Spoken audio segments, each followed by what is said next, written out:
Farmer and a Princess, written by Red Fantasis. Applejack could feel the beads of sweat leaving her pores and gliding down her face as she went from apple tree to apple tree, bucking the plump red apples they produced into the basket she would plant underneath. As every pony knew, this was her daily routine. But today, however, Applejack was worked up. She was using a new kind of strength, almost as if she were preparing for the greatest fight she would ever encounter. And she was. A fight that was not physical, rather a fight stirring inside of her emotions. Today, she was about to make a confession she never thought she ever would. As the element of honesty, she knew she couldn't hold back the truth anymore, because it was eating her inside that every day she would have to be near a beautiful mare she hopelessly wanted to be with, and not know if she felt the same way, or if she even acknowledged her. Today she wanted to change that. Either she will be accepted, or she will be rejected and have to move on. She just had to know, that's all. Making her way up a small hill, Applejack dropped her basket at the top and used her hoof to wipe her forehead clear as she looked off towards the sun. Of course, she could see the tall castle standing at the edge of Ponyville. She sighed and looked towards the ground, letting her hat slant a bit. Of course, she had to go after the proclaimed Princess of Friendship. With a quick shake of her head, she took a sharp inhale and started trying her way away from the orchard and onto the trail to Ponyville.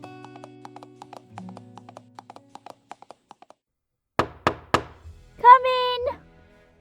A voice called from inside the castle after Applejack had knocked on the large doors. On the other side, quick hoofsteps could be heard.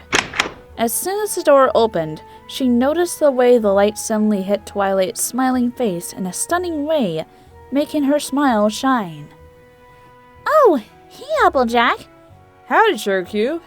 Can I come in? Oh, of course. She gestured inside. Applejack entered, and with a quiet breath, made her way to her large chair with her kitty mark engraved in it. Her breath hitched as she heard Twilight take a seat in the chair to the right of her, with a pink star-shaped cutie mark above it. What racked her nerves further was, from the corner of her eye, she could see Twilight smile and look intensely at Applejack, expecting her to say something. After a moment of complete silence, Twilight broke it.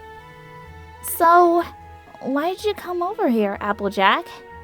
She snapped out of her thoughts and looked up at her friend. Right. I was wondering you could help me with gathering some apples on the farm. But I understand if you are too busy, and I can leave if you want me to. And why would I be too busy to be around my friend? Don't you know that it's unlike me? Twilight interrupted, curious why she would say such a thing, but also giggled a small bit. Twilight seemed to almost always find a way to make time for her friends. Applejack had noted before, but still, being a princess can put any pony in the mindset that they are always busy. Oh, no offense, Twi, but I just figured that you'd be caught up in some fancy-schmancy princess business. Even if that were so, I still would put aside time for you. Applejack hearing that last statement made her flush a bit, and she attempted to hide it. Of course, she knew Twilight probably said that to all of her friends. She had no problem with that, but when said to someone in private, it makes you feel special. And besides, I've been the princess for quite a while now. Surely by now you know I'm not working 24/7. I often get quite bored. I know. It just still feels different. I'm used to the wings and all, but it's like I know the pony underneath it all, but all this royalty seems to overshadow who they truly are.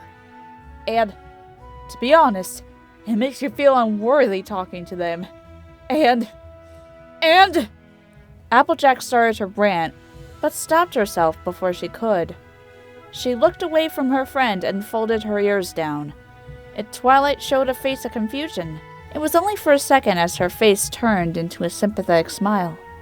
One moment. She used her horn to teleport out of the room.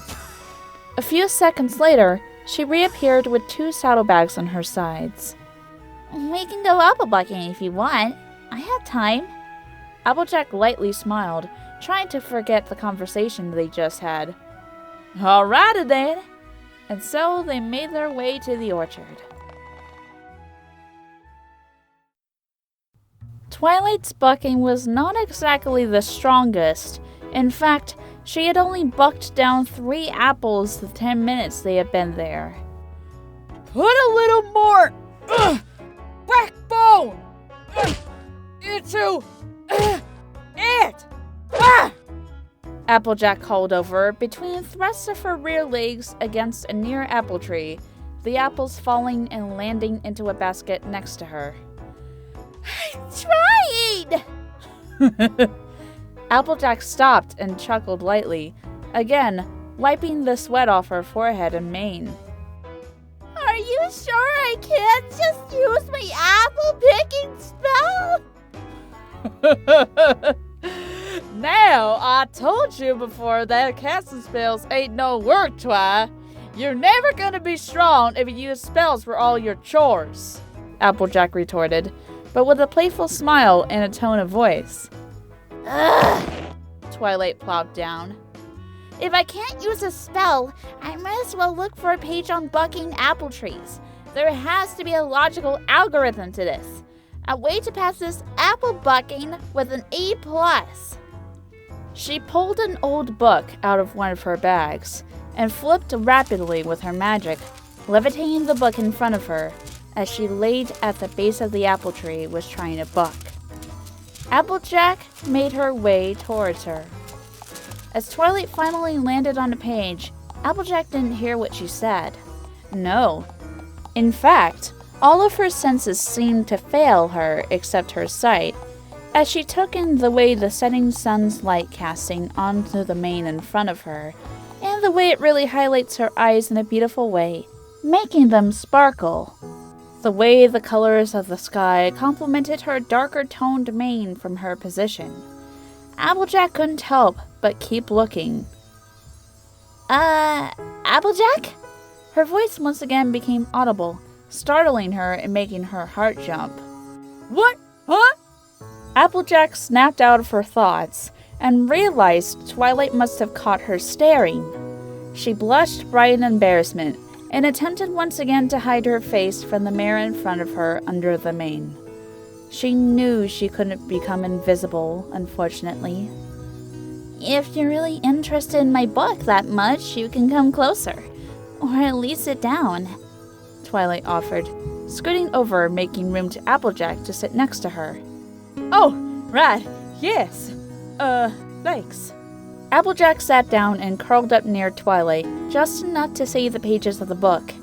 Feeling the heat radiating off of her, there was not really anything that concerned Applejack inside of the book, but she wanted to share this moment with her friend as much as possible. Friend. Twilight? Applejack finally said, in a quieter and smoother voice than she thought it would come out. She could feel herself getting nervous by the second as she knew this was it. Time to confess to what she had been hiding for over a year to the purple unicorn who was now sitting beside her, with the light of the evening hitting both of them and painting the sky for them, and hearing the light rustling of the leaves overhead. What better moment could there be? Twilight hummed, flipping to another page in her book and glazing over it with her eyes. Can you put the book down for 1 second, please? Twilight was hesitant for a moment, as she seemed to really be enticed in whatever page she was on, before shutting the book and placing it back in one of her saddlebags before turning her head back to Applejack. There you go, AJ. So, you seemed eager to tell me something earlier, and I don't want to rush you, but it's easy to tell something is making you feel down. Just know that you can trust me with anything you need to say, and I know! But that's the thing. You're so caring and reliable, and I can trust you with everything. I admire ponies like that. That's why She started choking on her words. Maybe this confession was too fast, but she knew it had to happen one way or another. Applejack also noticed she kind of outbursted and quieted her voice. After a moment of hesitation, Twilight gestured for her to move on, but with a concerned and sympathetic smile, awaiting to know what she was just saying. I really like you, Twilight, she stated, and could feel the extra sweat foaming slowly. And I wasn't going to tell you, but the way that I always need to be near you. I always think about you. But I don't know how you feel, and it makes me really stressed, so I have to... Huh? Applejack was cut off by hearing a light giggle from the alicorn beside her. She turned her head to face her, but her face quickly lit up in surprise as a pair of lips met hers, bringing the unsuspecting mare in for a deep kiss. Applejack slowly closed her eyes and obliged after a moment. Twilight's kiss was soft, but highly passionate, like she had been waiting 1,000 years for this moment. Applejack guessed she had waited that long too, and now it's finally happening. After a few seconds, their lips parted, and Applejack smiled, but still looked at the mare with slight shock. Twilight breathed. I felt the same way for so long. I figured that you being an esteemed farm pony, that you would never like a mare of royalty, of high class, even though I don't consider myself that. It's so relieving to know you feel this way too. Twilight, I didn't know. It's okay. All that is important is that we are here together. Let's enjoy it. Twilight expanded one wing and wrapped it around her newfound lover, pushing it closer and into her warmth, and they started looking off into the setting sun.